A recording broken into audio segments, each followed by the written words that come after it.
ტელეპროექტი უცნობი კავკასია. Dobisa ეთერშია უცნობი კავკასია, რადიო უცნობისა და ტელეკომპანია მაესტროს ერთობლივი ტელეპროექტი. დღეს ჩვენი გადაცემის სტუმრები არიან ბატონები გია ნოდია და გია ხუხაშვილი. ჩვენ შევარჩიეთ ეს ექსპერტები, იმიტომ რომ გვინდა ვისაუბროთ ვადამდელი არჩევნების თემაზე. გვიშინ ბატონმა გია ნოდიამ გამოაქვეყნა სტატია ნუ თუ რათა ვადამდელი არჩევნები. ეს იყო პირველი პასუხი ოპოზიციაში გაბატონებული აზრისა, რომ იყოს ვადამდელი საპრეზიდენტო ან საპარლამენტო არჩევნები და იმ მემორანდუმისა, რომელიც გამოაქვეყნა ოპოზიციამ ინტელექტუალური წრეებიდან. ჩვენი სტუდიის ნომერია 388 და ჩვენ 1 საათი ვიმუშავებთ სტუდიაში, დაველოდებით თქვენს კითხვებს და ჩვენი სტუმრები უპასუხებენ მას. რატომ გაჩნდა ამ სტატიის დაწერის აუცილებლობა? ასეთი სერიოზული არის ის მოთხოვნა, რომელსაც ოპოზიცია აყენებს, ბატონ გია, რომ ვადამდელი არჩევნები უნდა მოეწყოს ქვეყანაში. ოპოზიცია სერიოზულად აყენებს მოთხოვნას, მათთვის ეს მოთხოვნა სერიოზულია, ოპოზიციის უკან დგას საზოგადოების რაღაც ნაწილი, ბუნებრივია და გარკვეულად ჩემში გაკვირვებას იწევდა, რომ ასეთი თავის შინაარსით სერიოზული მოთხოვნის გამოყენებას არ მოძდევს ასევე სერიოზული დისკუსია მოთხოვნის გარშემო. გარდა ამისა, საკუთარი თავის შემოწებაც მინდოდა, იმიტომ რომ მეჩვენებოდა, რომ ეს მოთხოვნა, ვთქვათ, სრულიად უსაფუძვლოა ყოველგვარი სამართლებრივი თვალსაზრისით და შემოწებაც მინდოდა გიჟი ხო არა ვარ და რაღაც ძალიან ზედმეტად სუბუქად ხო არ უყურებ ამ საკითხს. ხო, ეს უცნობი შეკითხვაა, ბატონო გია. არის ეს ის თემა, რომელზეც შეიძლებოდა დაწყებულიყო დისკუსია? ან დაუშვათ ჩვენ დღეს სწორად ვიქცევით, როდესაც საუბრობთ ამ თემაზე, ან სვამთ ამ კითხვას? მე ვფიქრობ, ჩვენ წრეში აქ ვისაუბროთ, მე დაველოდოთ ჩვენს მსმენელებსა და მაყურებელს. დავეცახმო ბატონ გიას, რადგან ეს საკითხი დადგა, მიუხედავად იმისა, პოლიტიკური პროცესი დღეს მდგომარეობით მიდის თუ არა, რადგან საკითხი ესე დადგა და გარკვეული დინამიკა შეიძლება ამ მიმართულებით იქნას აკრეფილი ქართულ პოლიტიკაში, შესაბამისად ბუნებრივია, რომ ამ საკითხზე უნდა გაიხსნას დისკუსია, მინუსები და პლუსები აიწონოს, არის თუ არა არსებული ვითარებიდან ეს უпроსორეთ ეს გზა იმისათვის რომ იპოვოს ქვეყანამ გამოსავალი. ბუნებრივია, მე ვფიქრობ, რომ ისტორია, თუმცა ის მეორე ნაწილი ვერ გავიგე, პრინციპში გაზეთის ფურცლებიდან როგორ შეიძლება იმის შემოწმება ჩვენი ფსიქოლოგიური მდგომარეობისა, ეს ცოტა თუ დააზუსტებს ბატონი გია რას გულისხმობს. დააზუსტებს სიამოვნებით. მე უბრალოდ მეჩვენება, რომ ძალიან ის თქვა მარტივ ჭეშმარიტებებს ვამბობ, მაგრამ შეიძლება სხვა ადამიანებს ხანაერად მიაჩნია და შეიძლება ეს ისე მარტივი არ არის, ასე ვთქვათ, ეს ვიგულისხმობ. თქვენ ბატონო გია გქონდათ განზრახვა შეგემოწმებინათ თქვენი დამოკიდებულება ამ საკითხების მიმართ, თუ უბრალოდ ეს იყო პასუხი? ძალიან სერიოზულად მიიღებთ ჩემს გამონათქვამს, ჩემს საკუთარი სიგიჟის შესახებ. არანაირად, არც მიცდია, მით უმეტეს ამ თემის პროვოცირებას. ეს ნაცოთ მე უპასუხო ამ კითხვაზე. უბრალოდ ბატონმა გიამ მოახდინა ინიცირება გარკვეული დისკუსიის, რაც მისასალმებელია და არის მეთქი ეს სადისკუსიო თემა დღეს. ეხა იწყება ამ თემის და ვიცით, როდესაც ოპოზიცია, ახლა მთელი ოპოზიცია არა, მაგრამ ოპოზიციის დიდი ნაწილი ამ საკითხს სვამს და ამ როგორც თქვი, ამ ოპოზიციის უკან დგას საზოგადოების ასევე სერიოზული ნაწილი, ეს სრულიად საკმარისია იმისათვის, რომ ეს დისკუსიის საგნად, სათანადო, ასე ვთქვათ, საგნად გამოვაცხადოთ. მოусმინოთ უკვე პირველი ბეზარია ჩვენს ეთერში. გამარჯობა. მოგესალმებით. გისმენთ. მე ბატონ გია ნოდიასთან თუ შეიძლება. დიახ. პირველი შეკითხვა ასეთია, რომ თუ გძნობს თვითონ პასუხისმგებლობას რის გამო? აგვისტოში აი ეს ომი რომ ვინც წამოიწყო და ამ ომის შედეგებზე არის თუ არა თვითონ პასუხისმგებელი, როგორც მაშინ ყოფილი მთავრობის წევრი. და მეორე კიდე რაში გამოიხატება პასუხი თუ გძნობს რა თქმა უნდა და თუ ეწვის რაში გამოიხატება ეს პასუხისმგებლობა. მადლობა.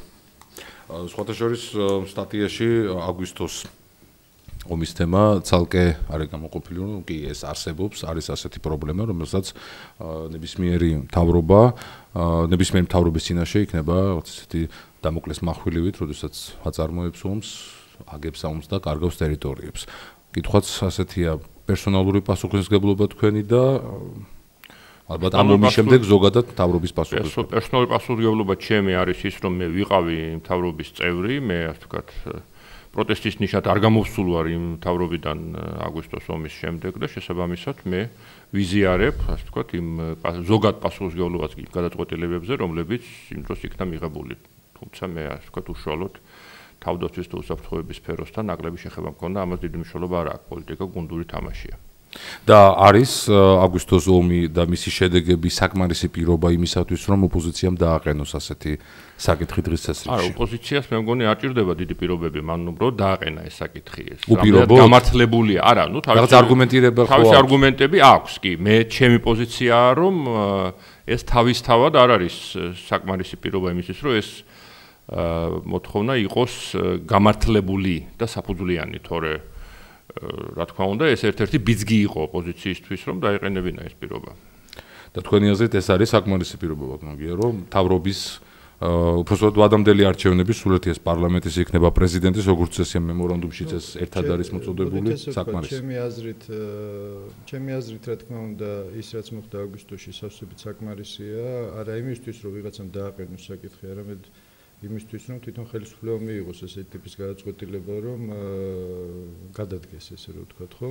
თუმცა ჩვენ ავსაუბრობთ ხოლმე აგვისტოს მოვლენებზე, ქვეყანაში არის სისტემური პრობლემები, ჯერ კიდევ მანამდე ჩვენ ვიცით, გვახსოვს ამ წლების განმავლობაში დაწყებული ეკონომიკური პოლიტიკით და დამთავრებული იგივე სოციალური რისკებით, ეკონომიკური რისკებით, თუნდაც პოლიტიკური რისკებით, იმ სისტემით, მართლობითი სისტემით, რაც ამ წლებში იქნა. ეს სისტემური კრიზისები ომმა გამოიწვია თუ ომამდეც არსებობდა? ომმა გააძლიერა, ომმა აშკარა გახადა ის, რაც მეტნაკლებად, ესე რომ ვთქვათ, შეფუთული იყო გარკვეულწილად. ნუ ძირითადად ქართული საზოგადოების დიდი ნაწილი ამას გრძნობდა და ეს აჩვენა ჯერ კიდევ შარშან ნოემბრის მოვლენებმა, ნუ რამდენიც არ უნდა ვისაუბროთ ჩვენ რაღაც შეთქმულების თეორიაზე, ჩვენ ვიცით, რომ მაშინ ასეულობით 1000 ადამიანი აქტიურ პროტესტს გამოთქვავდა სახელმწიფო პოლიტიკის მიმართ, ეს იქნებოდა სამართლიანობა თუ ეს იქნებოდა სოციალური არა აქვს მნიშვნელობა ამ შემთხვევაში.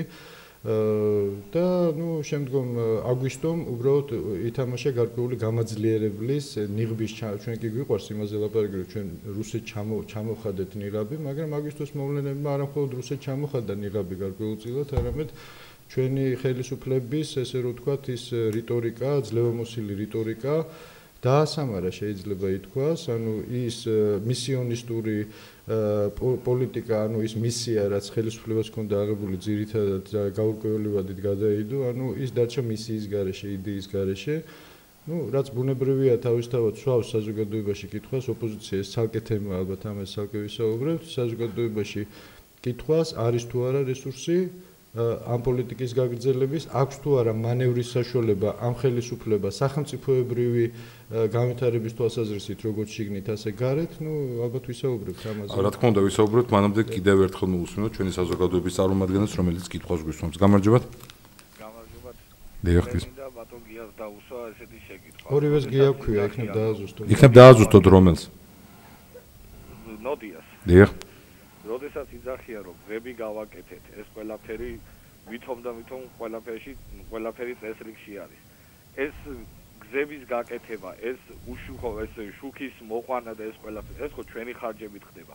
ჩვენ ხო ვიხდით ამის თანხას, არა და ისიც არ უნდა რომ თავი შეიწუხონ, რომ რაღაცა გააკეთოთ. მეორეც ის 7 ნოემბერს ხალხი რომ დაარბიეს ამ პოლიციას და ჯარს 1000-1000-ობით და 5000-ობით რომ თანხები დაურიგეს. იმ მებრძოლ ბიჭებს, მართლაც ვინც თავი შესწირეს იქ, აი ამ უაზრო ომში. იმათ არაფერი არ ეკუთვნოდათ? აი ეს ამაზე გამეცი. მადლობთ. ნუ აქ როგორც ჩანს, რაღაც ორი პარალელური დისკუსიაა, ერთი ჩემთან როგორც ყოფილ მინისტრთან და მეორე ვადამდელ არჩევნებზე, მე არც ეს არ გაურბივარ, ბუნებრივია. რაც შეეხება იმას, რომ გზები ხალხის ხარჯით და გადაცხადებით შენდება ეს ანბანური ჭეშმარიტებაა, მაგრამ ნუ ამ ხელისუფლებამ განსხვავებით წინა ხელისუფლებისგან მოახერხა ორი რამე. ერთი აეკრიფა გადასახადები, რასაც წინა ხელისუფლება ვერ აკეთებდა და მეორე ეს გადასახადები მიემართა სასარგებლო საქმეებზე, მაგალითად გზის მშენებლობაზე, ასე რომ აქ რაღაც თუ გზის მშენებლობა კარგია, უნებრივია რომ ის უნდა მოხდეს საგადასახადო შემოსავლებიდან. რაც შეეხება მეორე შეკითხვას, 7 ნოემბერთან დაკავშირებით, არა, ომთან დაკავშირებით იყო მე ასე მესმის, მე რამდენადაც ვიცი, ახლა კომპეტენტური შეიძლება არ ვიყო ყველაფერში, როგორ ასე ვთქვათ, ანაზღაურებენ მეომრების შრომას, მე ვიცი რომ მეომრების შრომა და თავგანწირვა ნაზღაურდება საქართველოში, ახლა ამ დისკუსიაში ვერ შევალ, იმიტომ რომ უფრო მეტი არ ვიცი უბრალოდ. გასაგებია ბატონი გია საუბრობდა იმასთან დაკავშირებით, რომ ეხლა სისტემური ცვლილებები დადგა დღის წესრიგში, ან რაღაც უბრალოდ კრიზისში შევიდა აქ ეს მიმდინარე სისტემა, რომელიც არსებობდა უბრალოდ ომმა გააძლიერა. ბატონო გია თუ 7 ნოემბერს ასევე სისტემურმა რომელ გიას ესაუბრებთ? ჯერ ბატონო გია ხუხაშვილს, მე თქვენს. თუ ეს 7 ნოემბერს იყო ეს კრიზისი. მე 2 გია ვარ და 4-ნი არა ვარ. სხვა გადაცემაში მე რა გაუძლებ. 7 ნოემბერს თუ იყო ეს სისტემური კრიზისი, ამას შედეგად მოყვა ვადამდელი არჩევნები. რომელმაც მოიტანა შემდგომ ეს შედეგები არჩევნებისაც და არჩევნების შემდგომი პროცესისაც იგივე ომიც.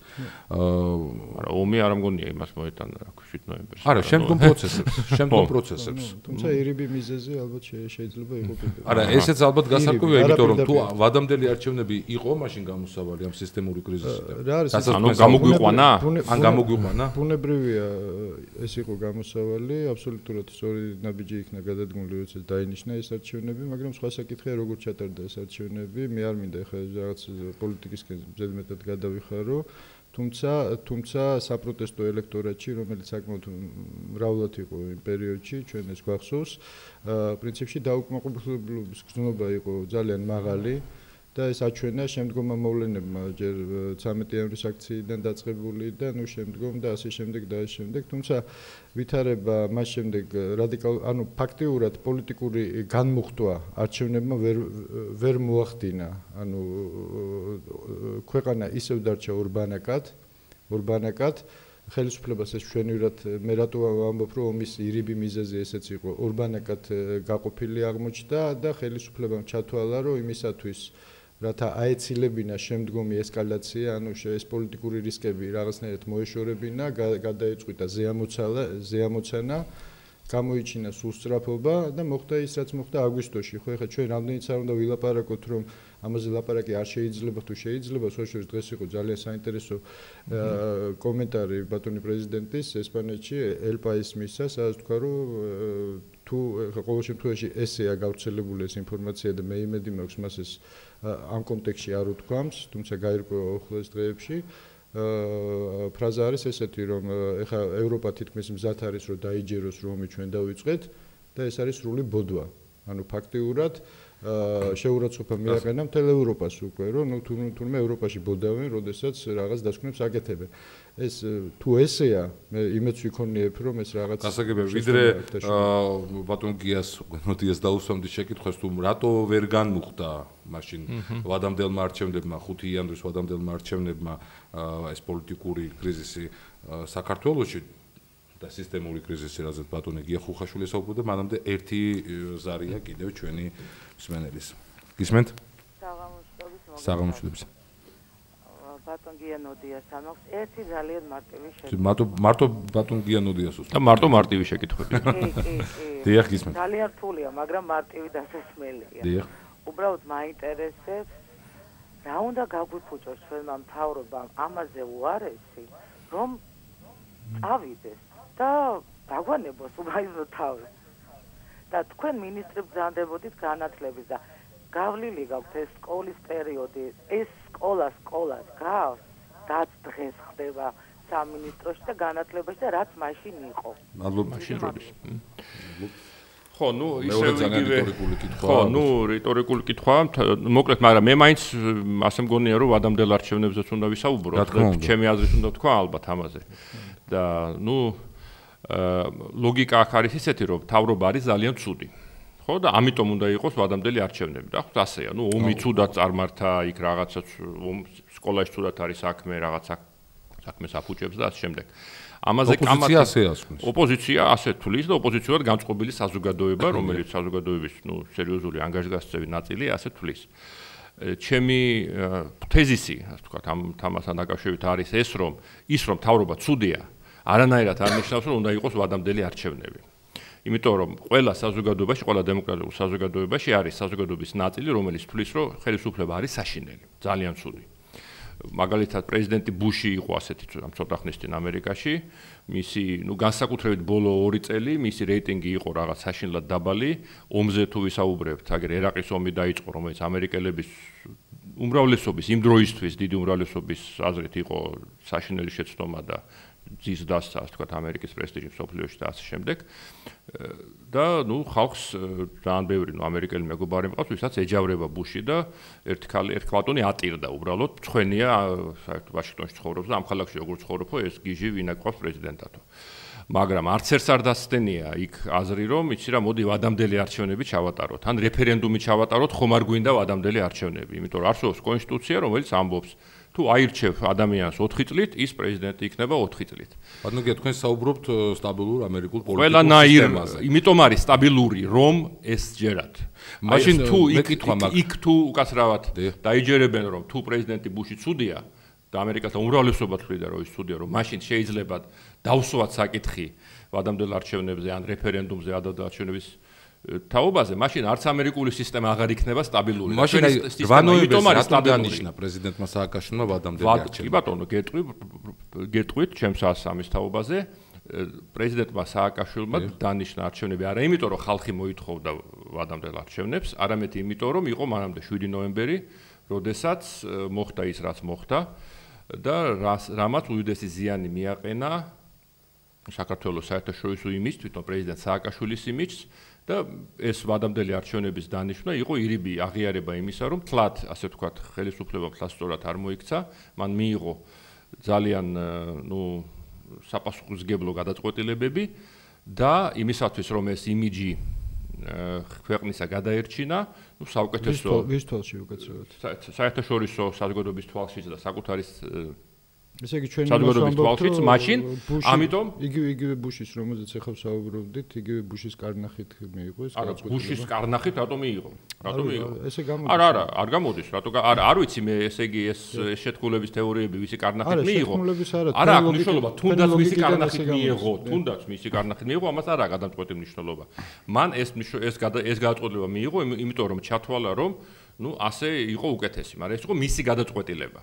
ახლა შეუძლია მას ხვალ მიიღოს ეს გადაწყვეტილება. საზოგადოების მოთხოვნა? საზოგადოების მოთხოვნაც იყო, მაგრამ იმის გამო, რომ საზოგადოება ამას მოითხოვდა, ამის გამო არ მიიღო ეს გადაწყვეტილება, ამას ვამბობ. შეიძლება პატარა კომენტარი გავაკეთო ამაზე, სუმცირე ბატონო უკაცრავად, ესე იგი ფაქტიურად ჩვენ ახლა რას ვამბობთ? ჩვენ ვამბობთ იმას, რომ სააკაშვილმა არჩევნების ჩატარების გადაწყვეტილება, იმიტომ კი არ მიიღო, რომ ქართული საზოგადოება ითხოვდა ამას.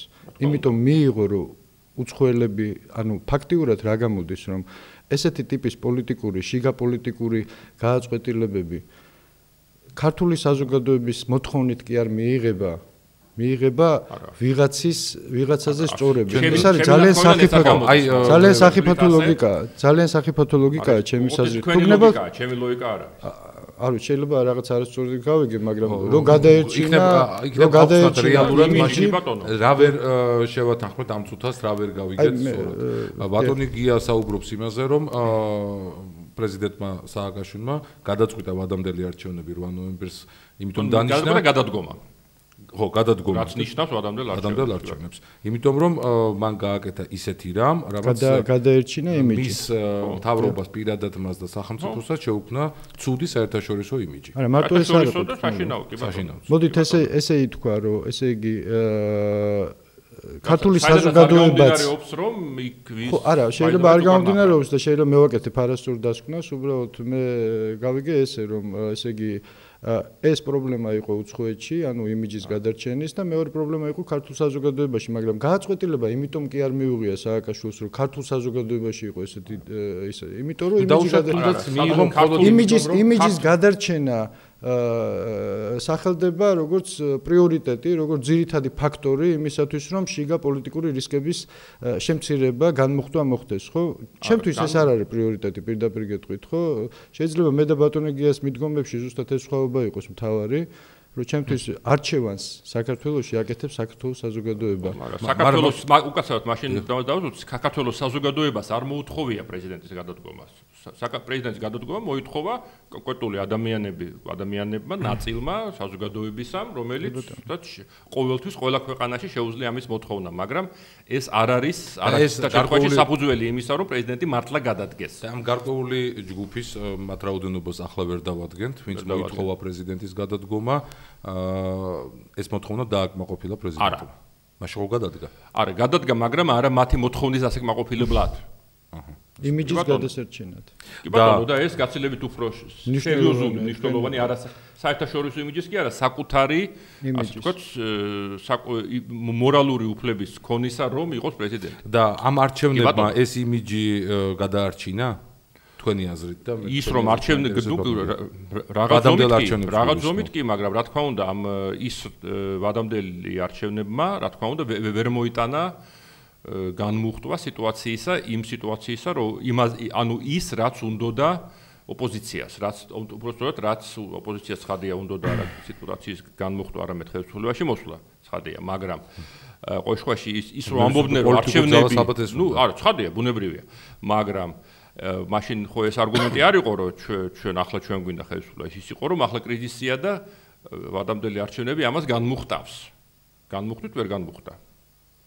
იმ თვალსაზრისით, იმ აზრითაც რატო ვერ განმუხტა მაშინ, ბატონო, გეტყვით? რატო ვერ განმუხტა? ეს არის აბსოლუტურად გასაგები, ხო, ჩვენ გვახსოვს ის თვეები, წინასაარჩევნო თვეები, ხო? ანუ რა მეთოდებით ხდებოდა, რა ტექნოლოგიებით მიმდინარეობდა მთელი წინასაარჩევნო პროცესი. არჩევნების დღეზე აღარ ვსაუბრობ, ჩვენ ვიცით რაც მოხდა იმ დღეს. წინასაარჩევნო პროცესი მიმდინარეობდა ეს რაღაც ფილმები, მაესტროდან დაწყებული, რომ ლევან ბერძენიშვილი საიდანაც გამოვიდა, ცოტნე გამსახურდია სადღაც შევიდა, ანუ რუსეთის აგენტები, ანუ ეს იყო, როგორ გითხრათ, ეს იყო საარჩევნო კამპანია, რომელმაც მთელი ქართული საზოგადოება დაავადყოფა, პირდაპირ გეტყვით. ანუ ფაქტიურად დათრგუნა საზოგადოება, მაქსიმალურად ამით, შეიქმნა მტრის ხატი, გვახსოვს როგორც იქნა. როგორც არა. ახლა რო იყოს არჩევნები. მე არ მithქვამს რომ ეხა არ დათრგუნავს. მე ვამბობ, მაშინ რა ხდებოდა, იმაზე ვსაუბრობ. ეხლა შეიძლება იყოს იგივე მცდელობა, მე ამაზე არ გამოვთქვი. სვანელსა და მაყურებელს და განვაგრძოთ საუბარი. გისმენთ? გისმენთ? ფრაზას დავამთავრებ შეიძლება.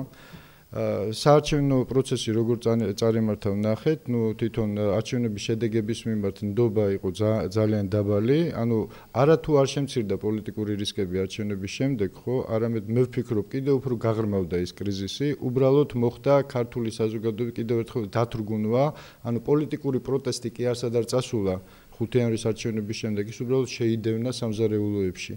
ანუ ისევ ის შიშის სინდრომი, რაც 2004-2005 წლებში ინერგებოდა და საიდანაც ქართულმა საზოგადოებამ 2007-ში გამოსვლა დაიწყო, ანუ ხელისუფლებამ აი იმ აქციებით 7 ნოემბრიდან მოყოლებული მთელი ამ პროპაგანდისტული მანქანის ამუშავებით შეძლო რომ ისევ გადაიყვანა ქართული საზოგადოება სამზარეულოს პოლიტიკის რეჟიმში. ესე იგი ახლა რა ვქნა? ეს შეძლო. აი ბატონო, პროტესტი მაინც დარჩა. რატომ ვერ განუხდა მაშინ ეს პროტესტი ვადამდელმა არჩევნებმა 5 იანვრის? არსებობს ასეთი, ასე ვთქვათ, განწყობა ამ შემთხვევაში ოპოზიციაში, იმიტომ რომ ოპოზიციის მხრიდან არის ეს გაგრძელებული პროტესტი და გაგრძელებული მოთხოვნა, რომ ასე ვთქვათ, ყველაფერი ან არაფერი. არჩევნები არის ლეგიტიმური მხოლოდ იმ შემთხვევაში, თუ ჩვენ გავიმარჯვებთ. თუ ჩვენ ვერ გავიმარჯვებთ, არჩევნები ავტომატურად ლეგიტიმურობას კარგავს. ამიტომ კარგი, ამას ოპოზიციას არ უნდა იყოს ოპოზიცია. პოლიტიკური ოპოზიცია, პოლიტიკური პარტიები ფიქრობს ასე, რომ ის იბრძვის მოგებისთვის, მაგრამ საზოგადოებისთვის, ის საზოგადოება, რომელსაც ეს პროტესტი ქონდა, ის საზოგადოებაც თulis, რომ ოპოზიციაში მეგულისხმობ ოპოზიციას და ოპოზიციურად განწყობილ ნაწილს საზოგადოებისას, რომ ერთადერთი, ასე ვთქვათ, გამოსავალი თამაშისა, რომელიც არის მისაღები, ეს არის გამარჯვება. ერთია, რომ ყველა ასე ვთქვათ, იბრძვის გამარჯვებისთვის, ეს სრულიად ბუნებრივია პოლიტიკაში, მაგრამ მეორეა, რომ შეიძლება შეეგუო დამარცხებასაც და შეეგუო ოპოზიციის როლსაც. მაგრამ ოპოზიცია ფაქტურად ვაბანკი იყო? ვაბანკს თამაშობს ოპოზიცია საერთოდ თავიდანვე რაც გულისხმობ, ჩემთვის გასაყოფი რაღაც წყალგამყოფი მომენტი იყო ეს რაღაც მოჭიდავეების ბუნტი ასე ვთქვათ, როდესაც გამოჩნდა რომ ოპოზიცია არის სააკაშვილის მოსწავლე ასე ვთქვათ და ცდილობს ვარდების რევოლუციის განმეორებას. ის თulis რომ ეს არის აი ახლა ეს არის ასე ვთქვათ პოლიტიკური თამაშის წესი. თუმცა ვადამდელი არჩევნები ოდნავ განსხვავდება. არა,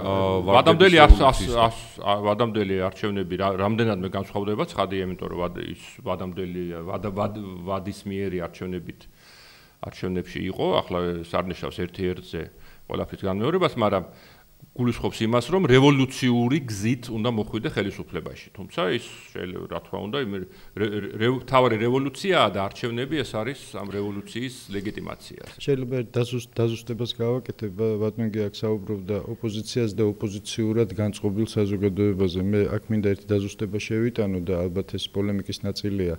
მე არ ვთვლი რომ საზოგადოების ის ნაწილი, რომელიც საპროტესტოდ არის განწყობილი, არის ოპოზიციურად განწყობილი. ოპოზიცია ჯერ კიდევ წინა აქვს ის, რომ ეს საპროტესტო ელექტორატი, ესე რომ ვთქვათ, დაიყენოს თავის ირგვლივ, ანუ მისი კონსოლიდაცია მოახდინოს. პრობლემა ოპოზიციის დღეს ზუსტად ის გახლავთ, რომ საპროტესტო ელექტორატის, საპროტესტო საზოგადოების წილი ქართულ საზოგადოებაში არის ძალიან დიდი, თუმცა ოპოზიცია არ არის ის პოლიტიკური ერთეული, რომელმაც მოახერხა ამ ყველაფრის კონსოლიდაცია. ამიტომ მე დღეს ვისაუბრებდი მაინც ოპოზიციურ პოლიტიკურ ძალებზე და ვისაუბრებდი საპროტესტო საზოგადოებაზე და არა ოპოზიციურად განწყობილ საზოგადოებაზე. მე მაგალითად ოპოზიციურად განწყობილ საზოგადოებად არ მიმაჩნია ჩემი თავი. მე ვარ კრიტიკულად განწყობილი, მაგრამ მე არა ვარ არც პარტიის წევრი და არც რომელიმე პარტიის მხარდამჭერი. მე პარტიში დავაზუსტებ, ოპოზიციურად განწყობილი საზოგადოება მიმაჩნია ყველა ის ადამიანი, ვინც ამბობს, რომ მთავრობა უნდა წავიდეს. ეს ნიშნავს ოპოზიციურად განწყობილ ადამიანს. არა, მთავრობა უნდა წავიდეს. მთავრობა რომ უნდა წავიდეს, ეგ ვიღაცა უნდა მოვიდეს და შეიძლება ოპოზიციურად განწყობილი ადამიანს არა ნათელი წარმოდგენა იმაზე, ვინ მოსწონს, მაგრამ ეს მისი პრობლემაა. სხვა ამბავია რომ მას აქვს თუ მას აქვს კაფეო წარმოდგენა, ის მთავრობა უნდა წავიდეს. საერთოდ ლოგიკურად გამომდინარეობს, რომ ვიღაცა მთავრობა უნდა მოვიდეს, ხო? ანარქიაში არ წავალდა ტყეში. ესე იგი საერთოდ განწყობილი ამას გულისხმობ ოპოზიციურად განწყობილ საზოგადოებაზე. საპროტესტო დასაზომი ერთეული გაქვთ თქვენ რომ განსაზღვროთ აი ეს ოპოზიციურად განწყობილი საზოგადოება რამხელაა დღეს საქართველოში. ზუსტად ამას ვერავინ ვერ განსაზღვრავს, არსებობს ზოგადად, ასე ვთქვათ, ცივილიზებულ ქვეყნებში სოციოლოგიური გამოკითხვის წესი ამისთვის, ჩვენთან სამწუხაროდ სოციოლოგიური გამოკითხვები არ ქვეყნდება, მაგრამ ჩემი აზრით არ არის საჭირო შეიძლება ოპოზიციური უკაცრავად ესეთი გამოკითხვები საჭიროა იმისთვის რომ ზუსტად გაზომო ეს 25%-ია 30 თუ 40 თუ 50, მაგრამ ის რომ ის დიდია და ანგარიშგასაწევია, ეს თუნდაც არჩევნების შედეგებიდან ჩანს და რა ვიცი იმ გამოკითხვებიდან ჩანს რომელსაც ვიცნობთ და ახლა 25%-ია თუ 35, ეს უკვე სხვა თემაა. მე მოკლედ გეტყვით უბრალოდ კიდე იმ თემას ორი სიტყვით შევეხები, რატომ არა ოპოზიციური და რატო საპროტესტო. ოპოზიციური ნიშნავს, რომ ხელისუფლება უნდა წავიდეს. საპროტესტო ნიშნავს სხვა რამეს. აქ ლაპარაკი იმაზე კი არ არის, რომ ხელისუფლება უნდა წავიდეს და ვიღაც სხვა უნდა მოვიდეს. საპროტესტო ელექტორატი თulis, რომ ქვეყანაში საჭიროა, აუცილებელია, სასწრაფოა ცვლილებების განხორციელება. ამ ცვლილებებს ეს ხელისუფლება კლიმატის ცვლილება ხო არ იგულისხმება, მთავრობის ცვლილება იგულისხმება. არა, დიდი ბოდიშით ქვეყანაში სისტემურ ცვლილებებს შეიძლება სისტემურ ცვლილებებს ხელისუფლებებმაც განახორციელონ მათ შორის. რა არის, იცით, აქ პროტესტი არ ნიშნავს იმას პერსონიფიცირება პროტესტის, როდესაც ხდება, ამას ქვია ოპოზიცია, მაგრამ აქ არ არის პერსონიფიცირებული ეს ყველაფერი, ხო? თუ ხელისუფლებას აქვს, თუ ხელისუფლებას, არა, გარკვეულ ნაწილში არის, მაგრამ მთლიანად საზოგადოებაში არ არის. თუ ესე იგი ხელისუფლებას აქვს იმის რესურსი, რომ ქვეყანაში მოახდინოს სისტემური ცვლილებები, რატომაც არა საზოგადოების დიდი ნაწილი მზად იქნება, მე ვფიქრობ, რომ ამ ხელისუფლებას კიდევ ერთხელ ენდოს, მაგრამ სხვა საკითხია, აქვს თუ არა ამ ხელისუფლებას, ალბათ ეს თალკი დისკუსიის საგანია. აქვს თუ არა რესურსი დარჩენილი იმისათვის, რომ ესეთი ტიპის, როდესაც თქვენ ამბობთ, რომ თქვენ როდესაც ამბობთ რომ ხელისუფლება არის ხელისუფლება უკვე 5 წელია პრეზიდენტი არის ესე იგი ფაქტიურად ადამიანები არ იცვლებიან სისტემურად ფაქტიურად ბატონი გია ეხა ამბობს მარტივ რაღაცას როგორც ხელისუფლების არც თუ ისე შორეულ წარსულში წარმომადგენელი ამბობს ამ ხელისუფლებას რესურსი იმისათვის რომ არსებული კრიზისიდან გამოვიდეს არა აქვს. ნამდვილად არ ვამბობ. ჩვენ ძალიან საინტერესო ლოგიკა გაქვს, რატო? ესე გამოდის, რომ თქვენ ამბობთ რომ ისინი აღარ შეიცვლებიან.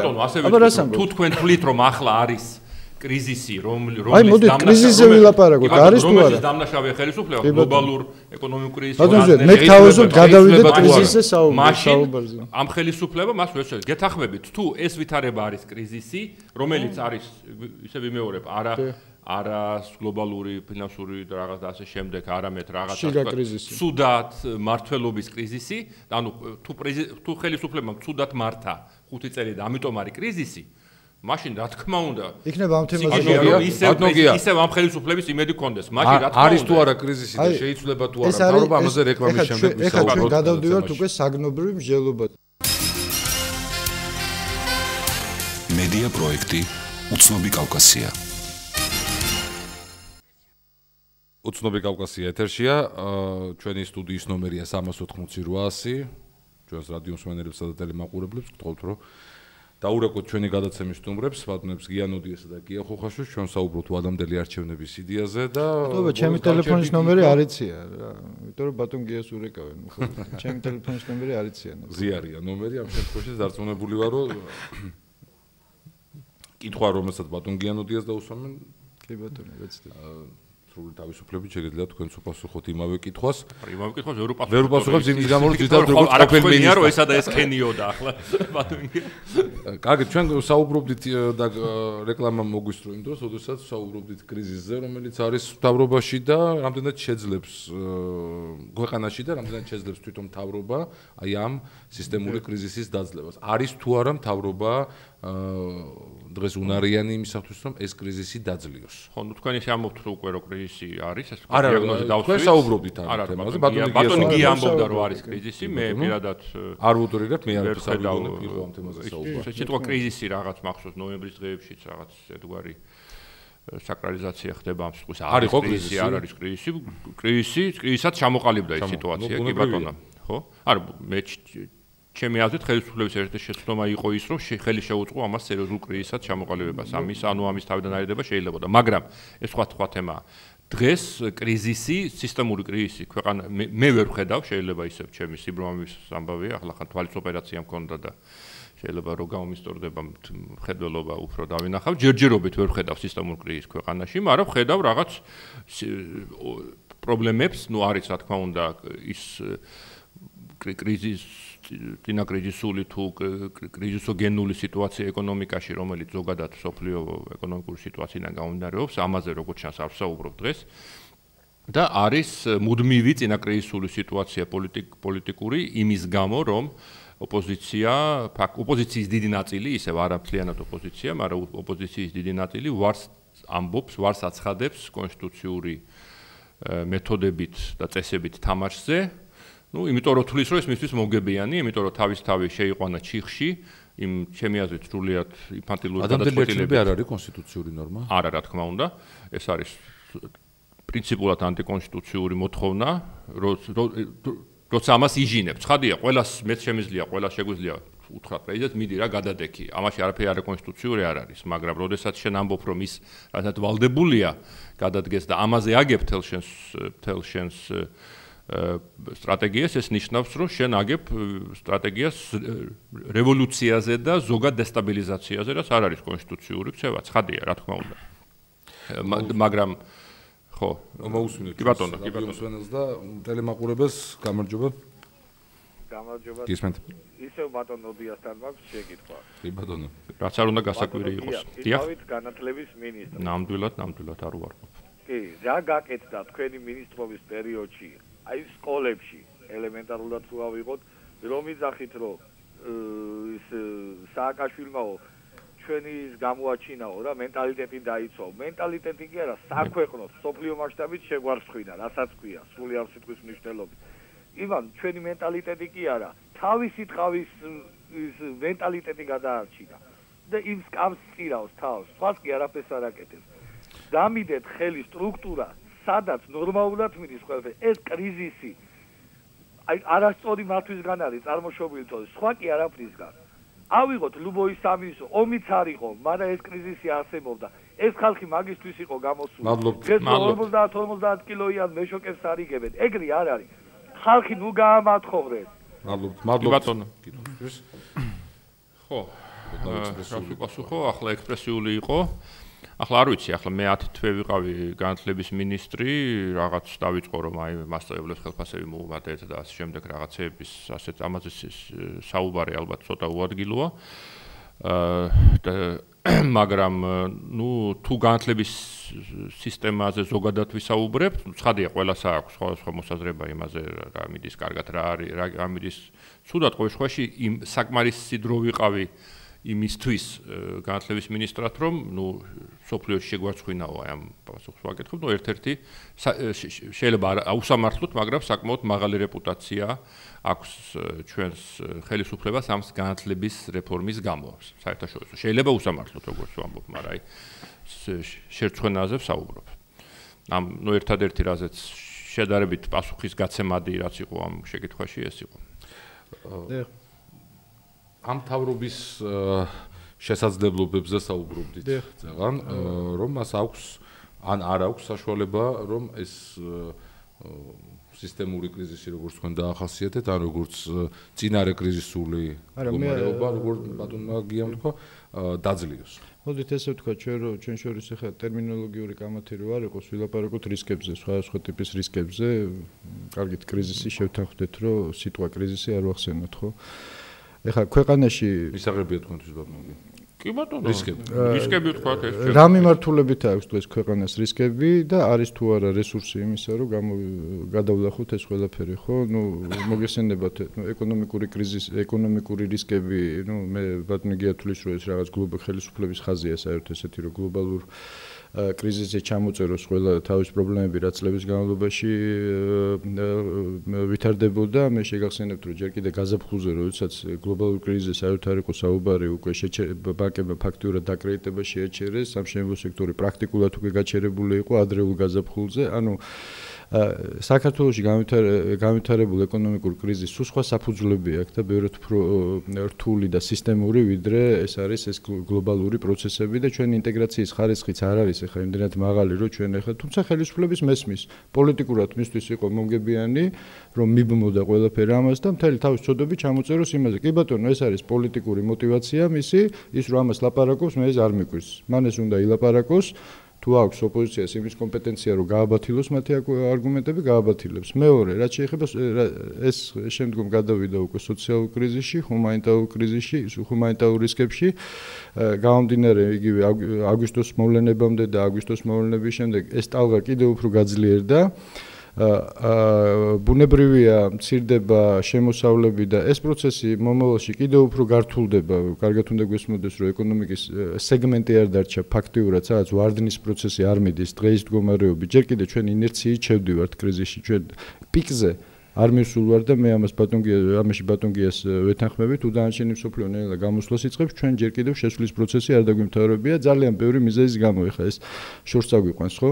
ანუ სოციალური და ჰუმანიტარული პრობლემები, აგვისტოს პრობლემები და ჩვენ ნახეთ პრეზიდენტის ბოლო გამოსვლა, რომ პრაქტიკულად მას პასუხი აღარა აქვს უკვე თუ იმ ჩიხში, რომელშიც შევედით ჩვენ აგვისტოს მოვლენების შემდეგ ცხინვალში იქნება ეს თუ დაუშვათ აფხაზეთის მიმართულებაზე, აქედან გამოსავალი არ არის და მხოლოდ 2-3 ფრაზით შემოიფარგლა, რომ აი ჩვენ ამას ვიზამთ და იმას ვიზამთ, ანუ ბაქიბუქის დონეზე, მხოლოდ და მხოლოდ და არა რეალური მექანიზმების დონეზე. პარალელურად ვაბარებთ ფაქტურად ხარკის სახით ვიხდით რუსულ ეკონომიკას უხდით დაუშვათ იგივე ეგურხესი გადაუგდეთ ერთი ბარტყი, ხო? ვამბობთ რომ რა მოხდა ეს თურმე კარგი ყოფილა, მთელი ენერგოსისტემა ფაქტურად ჩააბარეთ რუსეთს აქეთ. ეხა ბორჯომის ტენდერში როგორც ჩანს რუსული კომპანიები დიდი წარმატებით მიიღებენ მონაწილეობას და ასე შემდეგ და ასე შემდეგ. ეს პროცესი მიდის. და არის კიდე ზოგადად სამართლიანობის კრიზისი, რაც ქვეყანაში მანამდე დაიწყო. ეს ხო არსად არ წასულა. იგივე დემოკრატიის სამი ძირითადი ვეშაპი, ესე რომ ვთქვათ, ხო, ხელისუფლების დანაწილება, ანუ გამიჯვნა სხვადასხვა შტოების ერთის მხრივ, მეორეს მხრივ ესე რომ ვთქვათ, ადგილობრივი თვითმმართველობა, მესამე სასამართლო სისტემა, ანუ ზოგადად ყველა დემოკრატიული ინსტიტუტის კრიზისია, ამას უკვე რისკი არ ქვია, კრიზისია ქვეყანაში, მედიის მდგომარეობა. ანუ მთელი ბუკეტი გვაქვს, ანუ ფაქტიურად ჩვენ გვაქვს რისკები პრაქტიკულად ყველა მიმართულებით. ეხლა სხვა საკითხი თუ ოპოზიცია ვერ ახერხებს ამ მთელი ყველაფრის კონსოლიდაციას, ეს არის პოლიტიკური სპექტრის პრობლემა, ეს არ არის საზოგადოების პრობლემა. ეხლა დიდი ბოდიშით როდესაც ხელისუფლება თვითონ აღიარებს, რომ მილიონზე მეტი, ესე რომ ვთქვათ, ადამიანი ყავს სოციალურად დაუცველი, ანუ ფაქტიურად საშუალო სტატისტიკური ქართველი დღეს არის გაკოტრების რეჟიმში. მისი შემოსავლები ბევრად ნაკლებია მის ესე რომ ვთქვათ ხარჯებზე და ხელისუფლებას მანევრის საშუალება, პოლიტიკური მანევრის საშუალება არც საგარეო პოლიტიკურ პროცესებში, სადაც სრული დისკრედიტაცია, თითქმის 100%-იანი დისკრედიტაციაა გავლილი და პრესას რო გადახედოთ, ეხლა იმას კი არა, რუსთავი ორი აცხადებს, არამედ ინტერნეტი ყველა შეგვიძლია ვნახოთ თუ რა იწერება ჩვენი ხელისუფლების ქმედებებზე. ბატონ გია ნოდიას ექნება საშუალებებს თქვენი რისკები გაიზიაროს ან არა და გამოთქვას თავისი მოსაზრება, მანამდე მოусმინოთ კიდევ ერთ ზარს. გისმენთ? გამარჯობათ. ბატონ ნოდიას გამოსვლასთან დაკავშირებით. ჩემი ნომერია 87747. 7 ნოემბერი. დიახ. ხო. ბატონ ნოდია გამოვიდა როგორც ბრალმდებელი სააკაშვილისა. ამას გეუბნებით მე სამართლის პროფესორი. სააკაშვილმა მე სააკაშვილი იმიტომ გადადგა, რომ მან ჩაიდინა შეცდომა ხელისუფლებამ ხელი შეუწყო მოვლენების კრიზისად ჩამოყალიბებას. იურიდიულ ენაზე ეს არის დანაშაული. საქართველოს სისხლის სამართლის კოდექსის 153 პრიმა 164 და ასე შემდეგ, როდესაც დაარბიეს მოშიმშილეები არჩევნები იმეს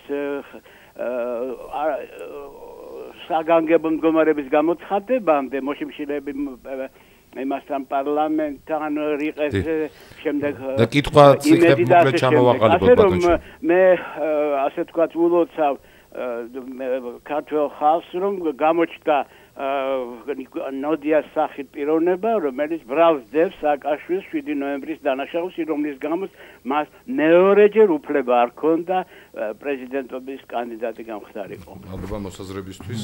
გასაგებია, მე კრიტიკული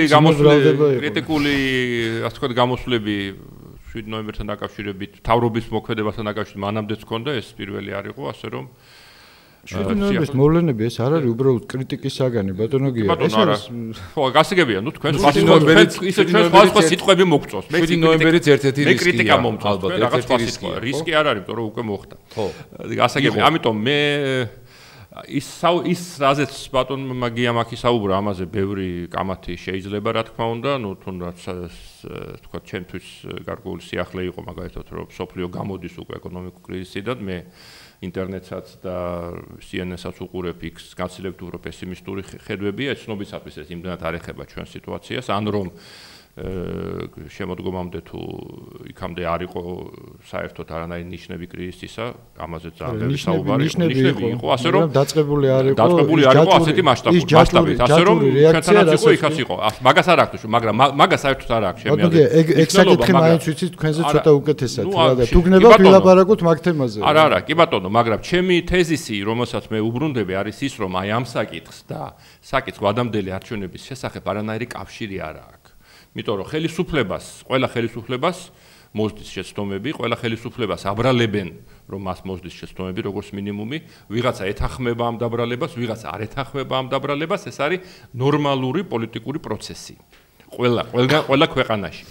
ამას არ მოსდევს ვადამდელი არჩევნები. ყველა თქვათ ოპოზიცია არ არსებობს ოპოზიცია, რომელიც არ ამბობდეს ნუ იმ ტიპის ბრალდებებს არ გამოთქვამდეს, როგორცაც ბატონი გია გამოთქვამს, ან ესე იგი პროტესტანტი, ასე ვთქვათ, თუ კი სიტყვა ოპოზიციონერი არ მოგწონს, ხელისუფლების მიმართ პროტესტით განსწრალული ადამიანები ყველგან არიან. მაგრამ თუ ჩვენ გვინდა რომ ეს ქვეყანა დაემსგავსოს ოდესმე ქვეყანას, მაშინ ჩვენ უნდა შევეჩვიოთ იმას, რომ აკრიტიკე რამდენიც გინდა, წარმოადგინე შენი ალტერნატიული ხედვები, როგორ უნდა გამოხვიდე კრიზისიდან და მოუცადო არჩევნებს. იმიტომ რომ თუ ეს რისკები რაც ჩამოთვალა ბატონო. კი ბატონო. თქვენ ასევე მიგაჩნიათ რომ როგორც რისკები რისკი აქ იყო ეკონომიკური, სოციალური, ჰუმანიტარული. კი ბატონო, კი ბატონო. იგივე აგვისტოს ომიდან წამოსული ისეთ რა არის, ეს ასე ბევრი რისკია ქვეყანაში. ესე იგი ის რომ ეს ხელისუფლების ბრალია თუ არ არის ხელისუფლების ბრალი, ეს მეორე თემაა. კავშირი ვადამდელ არჩევნებთან მესამე თემაა, რომელსაც მეკითხებით. მთავრობას აქვს რთული პერიოდი გვაქვს. მთავრობას აქვს საშუალება რომ ეს რისკები დაძლიოს და მთავრობას აქვს ჩემი აზრით გაცილებით უკეთესი საშუალება ვიდრე ოპოზიციას იმ აზრით რომ მას აქვს მეტი კომპეტენცია და უნარი ჩემი აზრით ეს ჩემი სუბიექტური აზრია, მაგრამ რომც არ ვთვლიდე ასე, მაინც ვიტყოდი რომ ვადამდელი არჩევნები არასწორია. კარგი, ვადამდელი არჩევნების იდეას კიდევ მიუბრუნდებით, მე მაინტერესებს ბატონო გია ხუხაშვილს მიმართავ. არის დაუშვათ თქვენი აზრით მთავრობას აქვს იმის რესურსი რომ ეს რისკები არ გადაზარდოს კრიზისში უფრო ფართო მასშტაბიანში რა კი ამ ტერმინებზე შევთანხმდით თუ ხედავთ დაუშვათ ამ რისკებთან ბრძოლის მექანიზმებს უფრო აქტუალურს ოპოზიციაში თეორიული შანსები იმის რომ ხელისუფლებამ სისტემური ცვლილებები დაიწყოს რა თქმა უნდა არსებობს ეხლა თუ პირადად ჩემი აზრი გაინტერესებთ მე ვფიქრობ რომ რა თქმა უნდა ხელისუფლება უკვე არის იმ სისტემის მძევალი რომელიც თავად შექმნა ქვეყანაში და ეს სისტემა აღარ მისცემს მას საშუალებას იმისათვის რომ ეს სისტემური ცვლილებები ჩაატაროს. სხვა შორის იგივე დაემართა თავის დროზე შევარდნაძეს, თუმცა იქ სხვა ტიპის სისტემურ კრიზისზე იყო საუბარი, მან შექმნა სისტემა, რომელმაც შემდგომში ის მძევლად აიყვანა და საბოლოო ჯამში ამავე სისტემამ ის შეჭამა, ხო? მე ვფიქრობ რომ ამ ხელისუფლებასაც რაღაც ანალოგიური, თუმცა ცოტა სხვა ტიპის ანალოგიური პროცესია არსებული ხელისუფლება. უბრალოდ საქმე რაშია, იცით, მოდით გავანებოთ თავი რა სიტუაცია დღეს. მოდით ვთქვათ რა რესურსი აქვს ამ ხელისუფლებას საგარეო პოლიტიკურ ჭრილში, მაშინ როდესაც რუსეთთან არის ესეთ რუსეთის ხელისუფლება ფაქტიურად კლინჩის რეჟიმში მუშაობს და არანაირი დიალოგი არ არის, ანუ სუბიექტთან, რომელთანაც ხარ უმძიმეს პრობლემებში შესული და ხვალ და ზე კიდე რა იქნება არავინ არ იცის, იგივე დასავლეთში საკმაოდ დისკრედიტირებული ხარ უკვე, საკმაოდ, მე არ ვამბობ რომ სრულად, მაგრამ საკმარისად დისკრედიტირებული ხარ და მანევრის საშუალება საგარეო პოლიტიკური გაქვს ძალიან მცირე, შემცირებული. შიგნით ფაქტიურად საზოგადოებაში საკმაოდ შეთხელებული მხარდაჭერა გაქვს, შენ ზეამოცენას, ანუ შენ მისიას ქვეყნის გამთლიანებას პერსპექტივა არ უჩანს, ეკონომიკაში გაქვს საკმაოდ სერიოზული პრობლემები, სოციალური პრობლემები, ანუ ეს ყველაფერი და არა გაქვს მანევრი, აღარა გაქვს შიგნით. მე რო ვიყო ხელისუფალი დღეს, მე შემიძლია გითხრათ მე რას გავაკეთებდი. ძალიან მარტივად გეტყოდი, თუ მე ჩემს სკამს მირჩევნია ქართული სახელმწიფო, ანუ მე ჩემი ქვეყანა თუ მიყვარს უფრო მეტად ვიდრე საკუთარი სკამი, მე დავიყრდი თავზე ნაცარს და მე თვითონ წავიდოდი რა თქმა უნდა ოპოზიცია, ხო? ოპოზიციის მოთხოვნა ამას რა თქმა უნდა, როდესაც შენ გაქვს ამოცანები, რომლის შესრულების რესურსი არც გარეთ, არც შიგნით აღარ გაგაჩნია, ამ შემთხვევაში ესე რომ ვთქვათ, სახელმწიფო ინტერესს გადააყოლო ქვეყანა, რომელიც შენ გიყვარს, ან არ გიყვარს.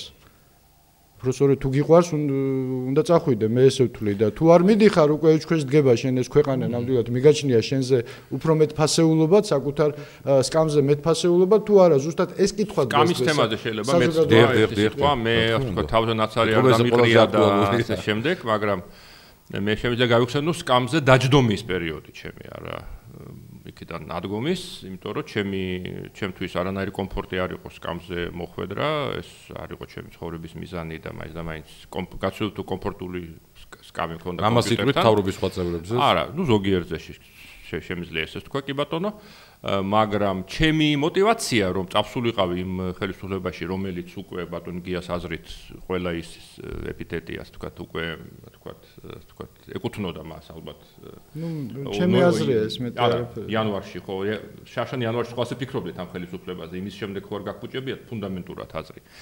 ჩემი ერთ-ერთი мотиваცია იყო რომ შიში მქონდა ძალიან დიდი რომ მართლა ეს ოპოზიცია არ მოვიდეს ხელისუფლებაში. თორე მაშინ კი მართლა დავიღუპეთ და მე ამას რატო ვამბობ რომ იმ ხელისუფლებაში რომელში მე ვიყავი ეს არის სწორედ განწყობა რომელიც არსებობს.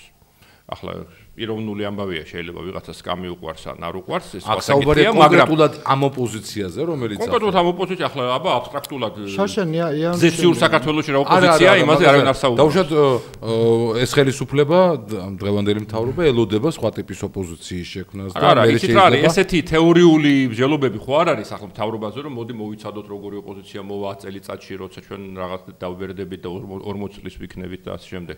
ეს ხო არ არის, ყოველ მთავრობა მუშაობს დღეს რა ხდება. ჩვენ მუდმივად ვთქვათ ერთი და იგივე გზნობა, რომელიც აქვს ელემენტარული პასუხისმგებლობის გზნობა, რომელიც აქვს მთავრობის წევრს, დღეს არის ის, რომ არ გააკეთოს ის, რაც ბატონი გია urჩევს, ან რასაც ის ამბობს, რომ მაგრად გააკეთებდა, იმიტომ რომ სამწუხაროდ ერთ-ერთი დემოკრატიის კლასიკური ჩვენ ბევრი გადამდგარი სოფლიოს არა, უკაცრავად კრიზისული რისკი ერთ-ერთი არის ის, რომ სწორედ არ არსებობს ალტერნატული პოლიტიკური გუნდი, რომელსაც შეუძლია ასე თუ ისე კვალიფიციურად გაუძღვებს მთავრობას. ეს არის ეს არის ყველაზე დიდი რისკი. ხა თქვენ თუ ფიქრობთ, რომ ჩვენ მთავრობაში დღეს ჩვენი მთავრობის წევრები ამაზე ფიქრობენ, რომ იყოს ჩემზე უფრო ღირსეული, მე აუცილებლად დაუთმობდი, თქვენ ეხა ან რაღაც ძალიან ისეთ უცნაურ სურათს ხატავთ რა ეხა თქვენ მართლა ფიქრობთ ესე რომ ჩვენ მთავრობაში ამაზე ვინმე ფიქრობს? არა, არ ვიცი, შეიძლება ფიქრობს, შეიძლება არა, მაგრამ ყოველში ამასაც ფიქრობს.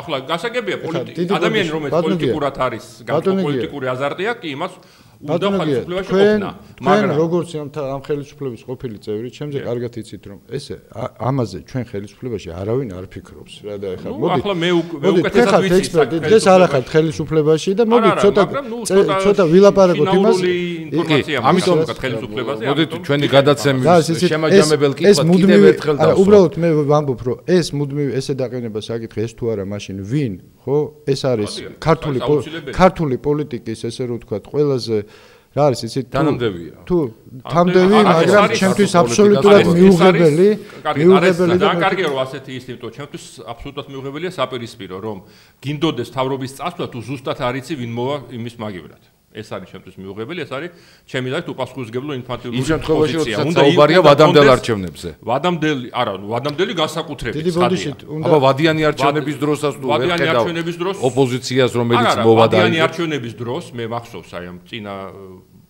ვადამდელი გამოვიდა ის საპრეზიდენტო არჩევნები მაშინ NGO-შნი კი ვიყავი ასე ვთქვათ ეს სიტყვა რომ გამოვიყენოთ რეგიონებში და დავდიოდი ხალხსა უკაცრავად ამას დავამთავრებ და იქ ერთ-ერთი ძალიან მომეწონა ერთ-ერთი გამოთქმა რომ ვიღაცები ეუბნებოდა ეს ვთქვათ კი ბატონო ეს მიშა ცუდია და აი მოვა ვთქვათ ლევანგანში რას იზამს სულ არ მაინტერესებს პოლის ჯოხი მოვიდეს ოღონდ ეს წავიდესო აი ეს არის ჩემი აზრით უპასუხისმგებლო დამოკიდებული შეიძლება გძულდეს პრეზიდენტი ყველას აქვს ამის უფლება მაგრამ რაღაც თუ მოქალაქე ხარ უბრალოდ არ არის აუცილებელი პოლიტიკური აქტივისტი იყო რაღაც ბუნდოვანი წარმოდგენა მაინც უნდა გქონდეს ის რა მოგწონს და ისი იმედი გაქვს და თქვენ ამ მოსაზრების გამო ეწინააღმდეგებით ვადამდელი არჩევნების იდეას. არა, ვადამდელი არჩევნების იდეას ვეწინააღმდეგები საზოგადოდ, იმიტომ რომ ქვეყანაში დემოკრატია არის ამერიკული დემოკრატიული სისტემა. იმიტომ რომ ეს დემოკრატიის საფუძველი, თანამედროვე დემოკრატიის, არა ანტიკური დემოკრატიის არის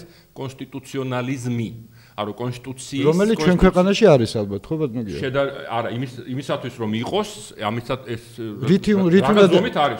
რით უნდა დავიწყოთ ჯერ კონსტიტუციონალიზმი თვითონ ხელისუფლებაში უნდა დავამკვიდროთ პატივისცემა ამით უნდა დავიწყოთ ხო და ამის პატივს ეს ხელისუფლება იმ პრინციპს რომელსაც თქვენ აღიარებთ თუ არა მე მოგიყვანოთ ეხა მაგალითები ძალიან ბევრი ამ პრინციპის დარღვევის. ყველამ უნდა წეს კონსტიტუციონალიზმს, პირველ რიგში ხელისუფლებამ. პირველ რიგში ხელისუფლებამ და მთელმა საზოგადოებამ. ის ამას არ აკეთებს, მაშინ რავალდებულებამ და ჩვენ ქვეყანა ოდესმე გვექნება ასე თუ ისე სტაბილიზებული მაშინ, როდესაც ეს იქნება მთელი საზოგადოების მოსაზრება. თუ კონსტიტუცია რაღაცას ადგენს, ესე იგი იმას პატევი უნდა ვცეთ.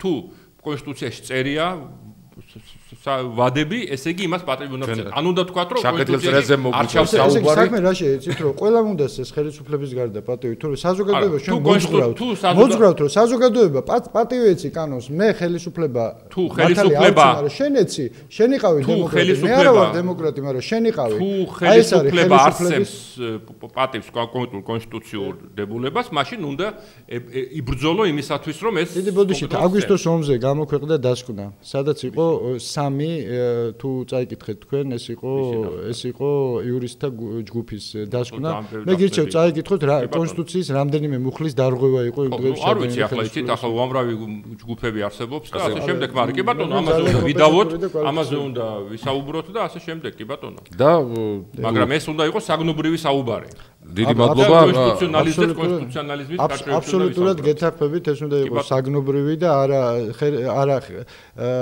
საზოგადოების დამოძღვრა იმ ხელისუფლების მიერ რომელიც თვითონ არცემს პატივს კანონს საზოგადოების დამოძღვრა რომ თურმე უნდა იცადოს და რაღაცას უნდა უცადოს და კანონს პატივი უნდა სცეს დიდი ბოდიშით მაგრამ ხელისუფლებამ კეთილი ინებოს და თვითონ სცეს პატივი დიდი მადლობა ყველამ უნდა დიდი მადლობა ბატონ გიანოდიას ხელისუფლება არა ვარ მე მოძღრავ საზოგადოებას როგორც რიგითი წევრი რომ ყველამ უნდა ვცეთ კანონ პატივი კანონს თუმცა თქვენ თქვით რომ სოლიდარულ პასუხისმგებლობას იზიარებთ ბატონ გია ხუხაშვილს ეს დღეს ჩვენ საუბრობდით ვადამდელი არჩევნების თემაზე, რომელზეც, რა თქმა უნდა, კონსენსუსს ამ სტუდიაში ვერ მივახცევდით, არც გქონდა ამის მცდელობა, მაგრამ სრულია რომ ეს მსგავსი დისკუსია უკვე ქვეყანაში დაიწყოს, არ ვიცი, რას მოიტანს ეს პროცესი, ამას თავად გვიჩვენებს პროცესი. დიდი მადლობა.